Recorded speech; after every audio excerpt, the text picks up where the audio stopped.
Morning everyone. সকালে চলে এসেছিলাম ছাদে। এখন বাজে প্রায় 10টা, কিন্তু চারিদিকে এত কুয়াশা, রোদের কোনো দেখাই নাই। আজকের ভিডিওটা একদম অন্যরকম হতে চলেছে। এই ডিসেম্বর জানুয়ারি মাস জুড়ে আমরা কম বেশি সকলেই পিকনিক করি, কিন্তু কি বলুন তো, বাড়ির বড়রা তো পিকনিক করতে আমাদের সঙ্গে যেতে পারে না। ভাবলাম আজকে বাড়ির সবাই মিলে পিকনিক করব।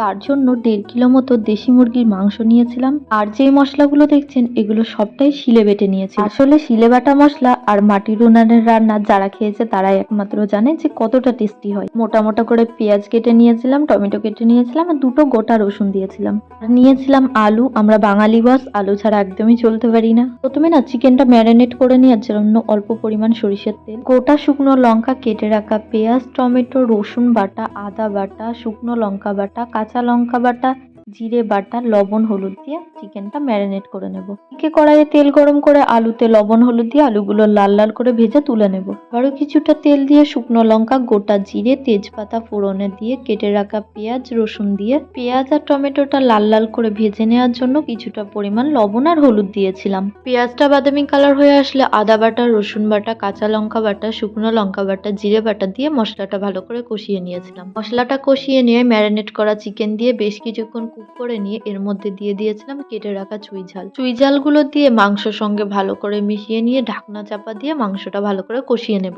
মাংসটা কিন্তু ঢাকনা চাপা দিয়ে বেশ কিছুক্ষণ কুক করে নিতে হবে। মাংসটা বেশ কিছুক্ষণ কুক করে নিয়ে এর মধ্যে দিয়েছিলাম আগে থেকে লাল লাল করে ভেজে রাখা আলু। আলুগুলো দিয়ে মাংসর সঙ্গে ভালো করে মিশিয়ে নিয়ে এইবার ভালো করে মাংসটা কষিয়ে নিতে হবে। মাংসটা কষিয়ে নিয়ে মাংসটা থেকে তেল ছেড়ে গেলেই এর মধ্যে দিয়ে দিয়েছিলাম বেশ কিছুটা পরিমাণ গরম জল। গরম জল দিয়ে বেশ কিছুক্ষণ কুক করে নিলে রেডি দেশি মুরগির লাল ঝোল। অবশ্যই মাংসটা নামানোর আগে গরম মশলা দিয়েছিল, যেটা আমি ভিডিও নিতে ভুলে গেছি। সবশেষে আমাদের পিকনিকটা বেশ দারুণ হয়েছিল।